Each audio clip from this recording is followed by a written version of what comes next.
Bonsoir chères téléspectatrices, bonsoir chers téléspectateurs. Bienvenue dans votre émission Il est écrit. Comme nous l'avions vu tous ensemble, nous avons parlé de la vision la fois précédente, l'importance et la nécessité d'avoir la vision. Nous sommes dans la continuité, dans la suite de notre série d'enseignements sur les 7 caractéristiques de l'aigle. Nous avions développé ensemble la première caractéristique qui concerne la vision de l'aigle. Et on a vu que c'était important d'avoir la vision, que l'aigle avait une vision panoramique de 360 degrés. L'aigle pouvait percevoir, comment dirais-je, sa proie de façon distincte à 5 km.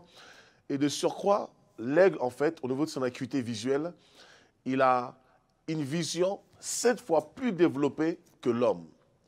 Et la vision 7 fois plus développée, ce qui lui permet en fait de voir ce qu'un être humain ne peut voir. Et si on transpose cela sur le plan spirituel, la vision 7 fois décuplée de l'aigle nous renvoie à l'agneau de Dieu dans Apocalypse 5 qui a 7 yeux. Et c'est 7 yeux qui parcourent toute la surface de la terre. Donc si on transpose cela sur le plan spirituel, cela voudrait dire qu'en tant qu'enfant de Dieu, tel que l'aigle a une vision qui est 7 fois plus élevée qu'un être humain, alors nous aussi, sur le plan spirituel, en tant qu'enfants de Dieu, en tant que chrétiens, nous devrions aussi avoir une vision 7 fois plus élevée à la normale qu'un homme normal. Cela revient à dire que nous ne voyons pas les choses à la manière de tout le monde. Nous ne voyons pas les choses comme tout le monde. Nous avons la capacité, la possibilité de percevoir ce que tout le monde ne perçoit pas. On n'aperçoit point. Et on a vu, bien sûr, évidemment, ensemble, qu'il est important, en tant que chaque être humain, d'avoir une vision objective, d'avoir un but dans sa vie. Lorsque nous ne sommes pas visionnaires, on devient en fait ceux de la foule, nous sommes sans vision, nous tournons en rond, nous patinons, nous frappons comme battant l'air, et puis nous courons à l'aventure, et sans rien obtenir, sans rien atteindre, et on finit par désespérer, sombrer totalement, et on finit même par se décourager, baisser les bras, et voire même abandonner la foi. Alors, dans la continuité de la vision, nous allons parler de la deuxième partie de la vision de l'aigle. Nous allons parler de la détermination. Qu'est-ce que la détermination? La détermination, c'est l'obstination d'accomplir un désir, une volonté, un but. Voyez? Donc, il y a le fait d'avoir la vision. La vision, c'est le but qu'on s'assigne. Par exemple, le désir de se marier, le désir d'entreprendre une entreprise, le désir d'entreprendre telle chose, le désir de concevoir quelque chose dans la création, peu importe l'objectif qu'on s'est assigné. Ça relève de la vision. Mais toutefois, est-il qu'il ne suffit pas simplement d'avoir une vision pour pouvoir se satisfaire? Parce qu'en soi, tout le monde peut avoir un rêve dans sa vie. Vous savez, il y a une différence entre la vision et un rêve. La vision, c'est une personne, en fait, qui a un but, qui a un projet, un but précis dans sa vie et qui va user de détermination pour pouvoir, en fait, concrétiser sa vision, son but, son rêve. Or, le rêveur ou un rêve, c'est celui aussi qui espère un jour avoir quelque chose, mais qui ne se donne pas les moyens et ça se limite simplement au niveau du rêve, sans aboutissement, sans accomplissement. Alors, on voit que la détermination, c'est l'obstination. Hein? L'obstination d'accomplir un désir, d'accomplir un souhait. Lorsque vous avez la vision de l'aigle, lorsque l'aigle a repéré sa proie, écoutez, lorsque l'aigle a repéré sa proie, l'aigle, en fait, s'obstine à pouvoir s'accaparer de sa proie. Et pour s'accaparer de sa proie, il va déployer ses ailes. Il va déployer toutes ses forces pour atteindre l'objectif. Et des fois, il peut arriver que l'aigle n'atteigne pas l'objectif, bien qu'il va solliciter ses serres, il va solliciter en fait ses ailes, il va solliciter en fait ses muscles, tous ses muscles. C'est-à-dire, il va joindre tous ses efforts pour pouvoir atteindre son objectif, atteindre la proie, atteindre la cible. Et il peut arriver aussi des fois que l'aigle, ayant focalisé l'objectif, ayant vu la cible, ayant vu l'objectif, ça peut arriver qu'il essaie de l'atteindre, qu'il n'arrive pas à l'atteindre, mais il ne baisse pas les bras. Pourquoi? Parce qu'il a un but à atteindre. Il est obstiné, il est déterminé. Tant qu'il n'a pas eu ce qu'il voulait, il ne baisse pas les bras. Tant qu'il n'a pas atteint l'objectif, il ne se décourage pas. Tant qu'il n'a pas atteint en fait sa proie, il ne se décourage pas. Quitte à attendre des heures, quitte à patienter des heures et des heures et des heures, à attendre justement que sa proie sorte de sa tanière, sorte, comment ça s'appelle, de sa grotte, sorte de sa cachette, l'aigle est toujours aux aguets. Il est en train de veiller, il est en train de surveiller pour pouvoir justement atteindre la cible, atteindre la proie, pour pouvoir en fait se satisfaire. Et de la même manière, en tant qu'enfant de Dieu, avoir une vision, c'est une bonne chose. C'est bien d'avoir une vision. Déjà, c'est une bonne chose par rapport à celui qui n'en a pas. C'est une bonne chose d'avoir une vision. Mais avoir une vision et l'accomplir, ça n'est encore une autre. Or, pour pouvoir accomplir la vision, il faut la détermination. Pourquoi il faut la détermination? Parce qu'il arrive aussi comme l'aigle, parfois, lorsque tu veux atteindre l'objectif, tu n'arrives pas tout de suite. À cause du temps, on peut se décourager. À cause du temps, on peut baisser les bras. À cause du temps, on peut, comment ça s'appelle, abandonner l'objectif. Et finalement, comment ça s'appelle, annuler les projets qu'on s'est fixés. À cause des difficultés qui sont autour de nous, en dehors du temps, de l'aspect temps. À cause des difficultés qui sont autour de nous, des embûches qui sont autour de nous. On peut se décourager, on peut baisser les bras. Et là, si on n'a pas de détermination, s'il n'y a pas d'obstination, si vous n'êtes pas obstiné, vous ne pourrez pas atteindre le but. Vous allez vivre comme des rêveurs toute votre vie en disant et en vivant dans le passé. Et c'est la raison pour laquelle beaucoup de personnes vivent dans le passé. Beaucoup de personnes sont prisonnières de leur passé. Beaucoup de personnes sont condamnées dans le passé. Ils vivent avec des regrets. Ils vivent avec le passé. Oh, dans le passé, j'étais un ancien combattant. Dans le passé, j'étais un vétéran. Dans le passé, j'ai fait ceci. Dans le passé, j'aurais pu vivre ceci. Dans le passé, j'aurais pu vivre cela. Pourquoi? Parce qu'il y a un moment dans leur vie, ils n'ont pas atteint l'objectif de leur vie. Et c'est comme si leur vie s'est arrêtée. Écoutez, lorsque vous n'atteignez pas votre objectif, lorsque vous n'atteignez pas le but pour lequel Dieu vous a mis sur la terre, oh bien-aimé, vous allez faire du surplace. C'est comme s'il y a un moment, vous vous êtes arrêté. Vous voyez la femme de Lot, un exemple concret, mais ce n'est pas l'exemple que je donnerai particulièrement, mais on prend seulement cet exemple-là. Vous voyez la femme de Lot. Dieu demande à Lot de sortir avec sa famille de Sodome et Gomorrhe. Donc, ils avaient un but à atteindre. Ils avaient un objectif à atteindre. Mais parce que la femme n'a pas usé de détermination, elle s'est apprêtée à partir. Mais elle n'était pas convaincue, elle n'était pas déterminée à partir véritablement. Qu'est-ce qui s'est passé? Elle a retourné son regard en arrière. Elle a commencé à regarder l'arrière. Elle a commencé à convoiter l'arrière. Elle a commencé à s'imaginer ce qu'elle vivait avant, ce qu'elle voyait avant, ce qu'elle, comment ça s'appelle, les gens qui étaient autour d'elle, la luxure qu'elle avait. Et d'un seul coup, elle s'est transformée en bloc de sel. Elle est devenue prisonnière. Elle est devenue immobile. Voyez? Elle est devenue une statue. Pourquoi? Parce qu'elle a fixé ses regards en arrière et elle s'est bloquée en arrière parce qu'il y a quelque chose qu'elle n'avait pas atteint. Lorsque vous n'atteignez pas le but pour lequel Dieu vous a assigné, oh bien-aimé, vous pouvez prier matin, midi, soir, mais il manquera quelque chose dans votre âme. Il manquera quelque chose dans votre cœur. Vous ne serez jamais satisfait. Vous sentirez une sorte d'insatisfaction.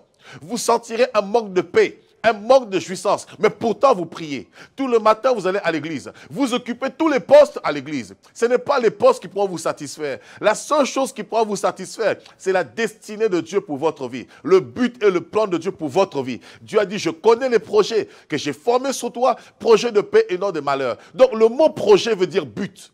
Le mot projet veut dire vision. Donc, il y a une vision que Dieu vous assigne. Et chacun, pour sa part, a reçu une vision de la part du Seigneur. Et chacun doit accomplir cette vision avec succès, avec réussite, avec exploit, avec prodige. Et lorsque vous n'atteignez pas cette vision, c'est comme si vous avez échoué. C'est comme si vous avez raté. Et ce qui arrive souvent lorsqu'on n'use pas de détermination. Lorsqu'on manque de détermination, de persévérance et de patience, on finit par perdre la vision. Et la vision, finalement, devient juste un rêve. Et quand on vit avec des rêves, eh bien, on parle de choses qu'on ne pourra jamais atteindre. On parle de choses qu'on ne pourra jamais, en fait, toucher de nos propres yeux. Ça devient des choses imaginaires. Et on parle du passé. On se bloque dans le passé. On n'avance plus. On n'évolue plus. Et dans notre esprit, on devient prisonnier. On marche, le temps avance, les choses avancent, le monde avance, le cours de la vie avance, mais vous êtes toujours dans votre rétroviseur en train de regarder en arrière alors que le monde avance. Alors imaginez-vous un conducteur de bus ou un conducteur de voiture qui tient la voiture comme étant la vision. Et il passe son temps à regarder derrière lui alors que la voiture est en train de rouler. Imaginez-vous qu'est-ce qui peut se passer sur la route. Imaginez-vous le carambolage qu'il peut avoir sur la route. Et c'est le même état, sur le plan physique et sur le plan spirituel. Et beaucoup de personnes manquent de détermination. L'aigle, lorsqu'il veut se saisir de sa proie, une fois qu'il a fixé la proie, il va déployer, il va déployer toutes ses forces. Et il ne va pas quitter sa proie du regard. Voyez? Pourquoi il ne quitte pas sa proie du regard? Parce que le regard, c'est la vision. Ça veut dire quoi que je fasse, j'ai les yeux sur la vision. Et parce que j'ai mon regard sur la vision, je suis fixé sur l'objectif, la proie. Alors, je veux me donner les moyens pour pouvoir atteindre la proie. La détermination vous permettra en fait de déployer les actions, de déployer les moyens, de déployer vos forces nécessaires pour pouvoir accomplir la vision, pour accomplir le but. Et si vous ne le faites pas, il y a un moment dans votre vie, vous allez stagner. Je vous invite, on va prendre un verset tous ensemble dans Luc chapitre 14 au verset 28. J'aime beaucoup ce verset parce que c'est un verset qui est très très merveilleux. Luc 14, 28 à 30. Et nous allons prendre aussi un deuxième verset dans le livre de Matthieu. Alors nous sommes dans Luc chapitre 14.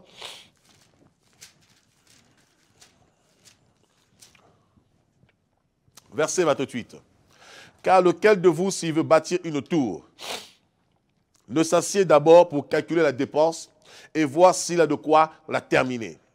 De peur qu'après avoir posé les fondements, il ne puisse l'achever et que tous ceux qui le verront ne se mettent à le railler en disant « cet homme a commencé à bâtir et il n'a pu achever ». Il dit « lequel d'entre vous, s'il ne veut bâtir une tour, ne s'assied pas d'abord pour calculer les dépenses ?» De peur qu'après avoir commencé, qu'il ne puisse pas achever. Oh mon ami, le manque d'achèvement, c'est la détermination que tu as. Il dit, cette personne qui ne peut achever la tour, les gens vont se mettre à se moquer de lui. Oh bien-aimé, quand tu as une vision qui vient de la part de Dieu, quand tu as une vision, ne regarde ni à gauche, ne regarde ni à droite. Ne regarde pas aux épreuves qui sont autour de toi. Ne regarde pas au temps. L'usure du temps peut te fatiguer. Le temps peut t'épuiser parce que tu peux avoir l'impression que le temps est trop long. L'aigle peut rester devant sa proie pendant 1 heure, 2 heures, 3 heures, 4 heures. Parce qu'il a un objectif, il veut l'atteindre. Le temps ne compte plus. Tout ce qui importe pour lui, c'est atteindre l'objectif. Et le temps peut t'user. On peut avoir l'impression que le temps passe trop vite. On commence à vieillir. Et souvent, nous sommes tellement pressés. Comme on le voit aujourd'hui, beaucoup de jeunes qui veulent servir Dieu, ils sont pressés. Ils veulent courir plus vite que la musique. Ils ne comprennent pas qu'il y a toujours le facteur temps.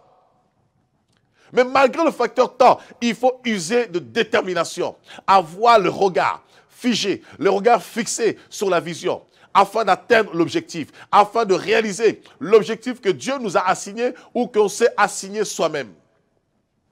Et en dehors du facteur temps, vous avez le facteur, un autre facteur extérieur, les personnes qui sont autour de vous. Lorsque vous avez une vision, lorsque vous avez un but, il y a des personnes autour de vous qui voudront justement vous ralentir dans cette vocation, qui voudront vous freiner dans votre marche, qui voudront vous déstabiliser, qui vous trouveront orgueilleux, qui vous trouveront prétentieux. Et des fois, vous pourrez avoir la peur du regard des autres, de ce que les gens vont dire parce que vous allez oser ce que tout le monde n'ose pas.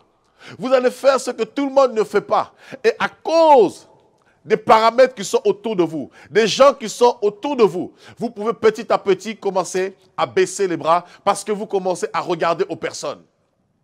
Vous commencez à regarder au jugement des personnes. Qu'est-ce que les gens vont dire? Qu'est-ce que les gens vont penser? Etc., etc. Et au lieu de suivre votre vision, de suivre ce que Dieu vous a communiqué, vous vous mettez à suivre ce que les hommes vous disent. Et bien souvent, pas dans le but de vous aider, de vous faire avancer comme les Sambala, comme les Tojiba, comme les Arabes, qui pouvaient dire au Néhémie, nous allons bâtir, à Esdras, nous allons bâtir le temple avec vous. Alors qu'en vérité, ils étaient là pour leur causer des embûches. Et à cause des personnes qui sont autour de vous, qui peuvent vous intimider, vous allez avoir peur. Vous allez avoir l'âme découragée. Vous risquez de vous refroidir. Et à cause de cela, vous avez besoin d'user de détermination. Vous devez être obstiné, quels que soient les paramètres qui sont autour de vous. Vous devez être déterminé. Écoutez, il y avait un homme dans la Bible du nom de Bartimée. La Bible nous dit, Bartimée, lorsqu'il voyait Jésus passer devant lui, il cria hautement et fortement, « Jésus, fils de David, aie pitié de moi. » Les gens lui ont dit, « Bartimée, tais-toi. Bartimée, silence. Bartimée, ne parle pas. Arrête d'importuner le maître. » Et il continue à crier. Et à cause de ce cri, pourquoi? Parce qu'il avait un but. Son but, c'était que Dieu lui ouvre les yeux. Son but, c'était de voir. Pourquoi? Parce qu'il avait besoin de la vision. Il savait que la vision lui manquait. Il était fils de Timée. Or, Bartimée veut dire fils de celui qui est estimé. Fils de distinction de valeur. Mais il était aveugle. Il n'avait plus de vision. Il voulait que Dieu lui ouvre la vision pour que sa vision s'élargisse. Parce que c'est la vision qui amène la provision. Lorsque vous êtes visionnaire, vous serez emmené à l'existence la provision. Mais si vous n'avez pas de vision, la provision ne vous sert à rien. Et Bartimée va persévérer. C'est alors que Jésus va dire, laissez-le venir, allez me le chercher. Et les mêmes personnes qui ont bloqué Bartimée en disant, chut, tais-toi, tu importunes le maître, ta vision est trop grande, tu vas déranger Jésus, tu lui fais perdre du temps. Comment il va te redonner la vue alors qu'il y a des personnes qui meurent de faim? Il est plus facile de donner du pain à quelqu'un que de redonner la vue à une personne. Ça fait des années que tu es dans cette situation. Ce n'est plus la peine, ce n'est pas la peine. Laisse tomber. Il y en a qui vont te décourager dans ton zèle, dans ta passion, dans ta motivation pour Dieu, dans ton essence pour Dieu. Il y en a qui vont te freiner dans ta marche. Et à cause de cela, tu dois user d'obstination. Tu dois être un homme obstiné. Tu dois être une femme obstinée. Tu dois être un homme et une femme déterminés. Coûte que coûte, quoi qu'il arrive, de peur que ces personnes finissent par te rallier. Parce que lorsque tu n'atteindras pas ton but, les mêmes personnes qui t'ont dit n'importune pas le maître, lorsqu'ils repasseront par là, ils se moqueront de toi. Ils diront, ah voilà celui-ci, c'est l'aveugle qu'on a vu la dernière fois. Oh le malheureux, oh qu'il est pauvre, oh qu'il est aveugle. Alors que pendant que Jésus passait, tu avais la possibilité de retrouver la vue. Tu as la vision, tu as la possibilité d'accomplir la vision. Tout dépend de toi. Tu es le seul acteur de ta vie. Tout dépend de toi pour amener à l'accomplissement la vision que tu as, la vision de Dieu. Les gens qui sont autour de toi voudront te freiner parce qu'ils considèrent que ta vision est trop élevée. Ta vision est trop grande. Ce que Dieu fait avec toi ne le fait pas avec tout le monde. Que ta vision est trop puissante. Et parce qu'eux, ils ne comprennent pas ces choses. Ils sont tellement limités par rapport à leur bassesse. Ils vont essayer de se comparer à toi par rapport à leur petite vie. Ils vont essayer de se comparer à toi par rapport à la vie qu'ils mènent, par rapport à leur bassesse. Ils vont essayer de se comparer à toi. Parce que eux, leur niveau est basse. Leur niveau est bas. Leur vie est basse. Ils voudraient aussi impérativement t'imposer leur rythme, leur vie. Tu dois user de détermination pour ne pas avorter la vision. Pour ne pas, comment ça s'appelle, perdre la vision. Pour faire comme l'aigle. Pour que tu voles en attitude. Pour que tu ailles droit au but. Parce qu'avoir la vision, c'est une bonne chose. Mais l'accomplir, c'est encore mieux. Je vous dis, tout le monde dans sa vie a un rêve. Tout le monde a un souhait. Mais seuls les déterminés peuvent accomplir leur souhait. Seules les personnes qui sont déterminées peuvent aboutir à la réalisation, à la concrétisation de la vision. C'est pour ça que ne te décourage pas. Ne baisse pas les bras. Prends courage et fortifie-toi. Quels que soient les obstacles qui sont devant toi, prends courage et fortifie-toi. Et la deuxième chose, c'est toi-même qui est l'auteur de ta vision. Toi-même, tu peux te sentir un peu faible lorsque tu pourchasses la proie, le but, et tu as l'impression que tu ne l'atteins pas parce que le temps y passe. Tu commences à te remettre en question. Tu commences à te remettre en doute. Tu commences à te poser des questions. Est-ce que finalement j'y arriverai? Est-ce que finalement je réussirai? Est-ce que vraiment cette vision elle n'est pas trop lourde pour moi? Est-ce que c'est possible? Oh, je veux te dire c'est possible. Parce qu'il n'y a pas de vision trop grande et il n'y a pas de visionnaire trop petit. Quelle que soit la vision que tu as, quelle que soit la taille que tu as, ce qui importe, c'est que tu es visionnaire. Et tant que tu as la vision, tu peux réussir. Et tu peux te remettre en cause en te disant, mais est-ce que finalement cette vision n'est pas trop grande pour moi? Est-ce que ces choses que j'espère ne sont pas trop puissantes pour moi? Non, c'est possible, car tout est possible à celui qui croit. Si Dieu permet que tu rêves, écoutez, Joseph, lorsqu'il a rêvé, il a vu les gerbes de ses frères, c'était un rêve, mon ami. Il dit, cette vision m'a troublé lui-même. Il a partagé la vision. Ses propres frères lui ont dit, mais est-ce que cela c'est possible, Joseph? C'est impossible. Vous voyez les intimidations, la peur. Parce qu'on te fait comprendre que non, tu es petit, la vision est trop grande pour toi. Ça, c'est une vision pour tel type d'homme, telle catégorie d'homme. Ça, c'est une vision pour des grands, pas pour toi. Parce que ton statut présent ne démontre pas que tu es capable d'accomplir une telle œuvre, d'accomplir une telle vision. D'autres vont te mépriser, d'autres voudront te tuer avant le temps. Et tu dois persévérer. Tu dois être déterminé. C'est pourquoi Jésus dit dans Matthieu 12, 11, depuis le temps de Jean-Baptiste, le royaume de Dieu est forcé et ce sont les violents qui s'en emparent. Tu dois être violent. La détermination, c'est faire preuve de violence. Être tenace. Ne pas baisser les bras à la moindre difficulté. Ne pas baisser les bras à la moindre circonstance. Ne pas baisser les bras au moindre combat. Nous sommes dans Matthieu 11, 12. Depuis le temps de Jean-Baptiste jusqu'à présent, il dit bien, depuis le temps de Jean-Baptiste jusqu'à présent, le royaume de Dieu est forcé. Et ce sont les violents qui s'en emparent. Le royaume est forcé. Ça veut dire quoi? Jésus a dit en Matthieu 6, 33, recherchez probablement le royaume des cieux. Dans Hébreux 12, 1, on nous dit, ayez le regard fixé vers Jésus-Christ, qui suscite la foi en vous et qui l'amène à la perfection. C'est-à-dire, avoir le regard fixé sur Jésus-Christ, c'est être maintenu dans la vision. C'est être focalisé dans la vision. Et tant que tu as les yeux fixés sur Jésus, tu as toujours la vision d'en haut. Tu as la vision céleste. Tu as la vision de Dieu. Mais en même temps, pour percer le royaume de Dieu, tu dois user de violence pour que le ciel s'ouvre au-dessus de ta tête. Pour que Dieu agisse dans ta vie, pour que Dieu se manifeste, pour que Dieu se glorifie, tu dois user de violence parce que le royaume de Dieu est forcé. Ce sont les violents qui s'en emparent. Ce sont les hommes déterminés qui n'ont pas peur de combat, qui n'ont pas peur des épreuves, qui n'ont pas peur de la durée du temps, qui n'ont pas peur des personnes qui sont autour d'eux. Ils n'ont pas peur d'être méprisés. Ils n'ont pas peur qu'on se moque d'eux. Ils n'ont pas peur d'être raillés par tous. Mais au contraire, ils se lèvent et ils prennent position pour la vision. Sois un visionnaire. Et beaucoup baissent les bras. Parce que malheureusement, ils n'usent pas de détermination. Et c'est la raison pour laquelle ils ne percent pas. C'est la raison pour laquelle ils ne vont pas loin. C'est la raison pour laquelle ils ne réussissent pas. C'est la raison pour laquelle ils ne se distinguent pas. C'est la raison pour laquelle ils ne font pas la différence. Qu'est-ce qui te distingue d'un frère, d'une autre sœur? C'est la détermination que tu as. Qu'est-ce qui te distingue d'un autre et d'une autre? C'est la détermination que tu as à accomplir ce que Dieu a déposé dans ton cœur, le rêve que Dieu a déposé dans ton cœur, contre vents et marées, mais à persévérer dans l'objectif, à persévérer dans la vision.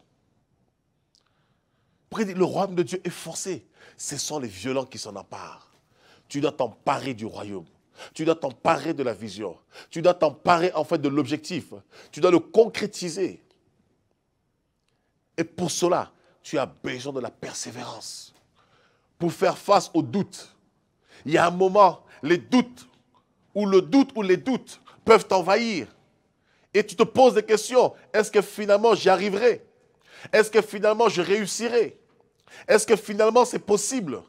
Est-ce que finalement je pourrais atteindre le but? Est-ce que je pourrais atteindre l'objectif? Est-ce que finalement je pourrais triompher? Est-ce que je réussirai à me marier? Oui, c'est possible. Si tu restes ferme dans la promesse. Parce que la Bible déclare dans 2 Timothée 2,12 que celui qui a fait la promesse, il est fidèle. Et il ne peut se renier. Dieu ne peut pas se renier. Dieu qui a fait la promesse, il est fidèle. Il est fidèle en ses promesses. Et toutes les promesses de Dieu sont le oui et le amen. Toutes les promesses de Dieu se réaliseront dans ta vie à condition que toi-même, tu prennes acte, que tu prennes conscience que Dieu t'a établi pour accomplir le propos, le but, l'objectif de ta vie. Lorsque tu comprends toi-même que tu es visionnaire et que tu uses de détermination, c'est alors que tu vas atteindre la cible, tu vas atteindre l'objectif de ta vie, sans te détourner ni à gauche ni à droite. Et tu ne dois pas baisser les bras. Tu dois persévérer jusqu'au bout, quoi qu'il arrive. Abraham avait reçu une promesse de la part de Dieu. Mais il devait persévérer. En partant dans un pays dont il était ignorant, dont il était méconnaissant, qu'il ne connaissait pas du tout. Il devait partir dans un pays qu'il ne connaissait pas du tout. Mais il fallait qu'il soit déterminé pour y aller. Il a reçu la vision. Mais pour atteindre Canaan, il fallait la détermination. Il fallait sortir de Charan, plutôt, il fallait sortir de la Mésopotamie, il fallait sortir de Ur en Chaldée et marcher. Marcher jour après jour, traverser des villes, traverser des pays, traverser des nations, jusqu'à atteindre Canaan.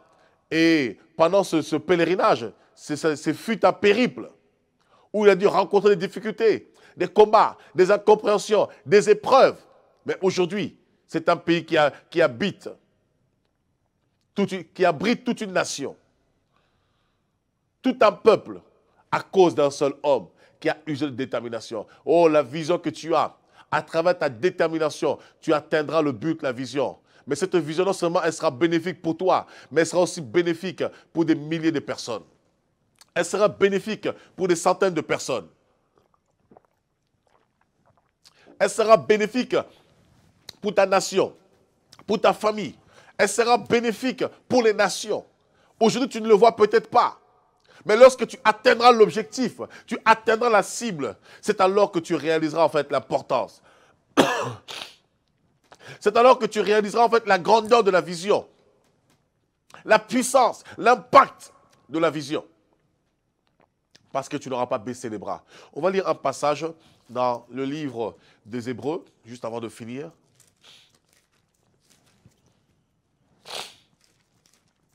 Nous sommes dans Hébreux, chapitre 10.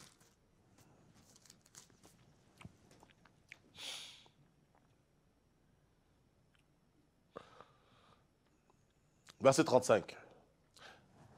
La Bible dit, « N'abandonnez donc pas votre assurance, à laquelle est attachée une grande rémunération. » Il dit quoi? N'abandonnez donc pas votre assurance, à laquelle est attachée une grande rémunération. Dieu dit, n'abandonnez pas, oh, chères téléspectatrices, chers téléspectateurs, écoutez-moi très bien. Ce n'est pas une parole qui vient de moi, c'est une parole d'évangile. Je suis là pour vous encourager, pour vous exhorter. Je suis là pour vous aiguiller, pour vous donner les clés de la réussite, du succès, de la percée. Dieu dit, n'abandonnez pas votre assurance à laquelle est attachée une grande rémunération. On ne dit pas une rémunération, une grande rémunération. Et tantôt, je vous disais, lorsque vous allez atteindre l'objectif, vous allez vous rendre compte que finalement, ce n'était pas juste pour vous, mais c'était pour toute une nation, pour toute une famille, pour des nations, pour des continents comme Abraham. Il partit seul, avec détermination, avec audace, avec vivacité. Lorsqu'il a atteint Canaan, Canaan n'a pas été donné seulement à Abraham, mais c'est toute une nation. C'est tout un peuple, toute une race qui a joui de Canaan. Mais pourtant, c'est un homme qui a payé le prix. Parce qu'il était fixé sur l'objectif. Il était fixé sur la promesse. Et étant fixé sur la promesse, il était devenu espérant contre toute espérance. Même là, il n'y avait plus d'espérance, mais il était déterminé. Il était focalisé sur la vision. Et la Bible dit ici, n'abandonnez donc pas votre assurance. L'assurance, c'est la détermination. C'est la confiance dans la vision. Oh, aie confiance en toi-même. Je veux que tu aies confiance en toi-même. Je veux que tu aies confiance en ta vision. Je veux que tu aies confiance en toi. Que tu aies confiance en ce que tu es. Au dépend de ce que les gens peuvent dire. Au dépend de ce que tu peux entendre. Au dépend des difficultés. Oui, c'est vrai. Les problèmes peuvent se présenter devant toi. Les difficultés peuvent se présenter devant toi. Mais je veux que tu aies confiance. Si tu as confiance, tu minimiseras les difficultés. Tu minimiseras les gens qui sont autour de toi. Tu minimiseras tous les parasites. Et tu affronteras les problèmes. Tu prendras le taureau par les cornes. Et tu courras droit au but pour atteindre la vision. Et tu réussiras certainement. Parce que Dieu est avec toi. Dieu te donne du succès. Dieu veut que tu prospères à tous égards. Dieu te donne la victoire. Dieu te donne le succès. Dieu te fait triompher. La Bible écrit dans 1 Corinthiens 1,14 que celui qui nous fait triompher en tout lieu et qui répand par nous l'odeur de sa connaissance. En tout lieu où tu iras, partout où tu iras, tu triompheras, tu régneras parce que Dieu est ta force. Dieu est ta victoire. Mais ne perds pas de vue la vision. Sois déterminé. Attache-toi à ton assurance. Et à cette assurance se cache la bénédiction. La bénédiction que tu désires.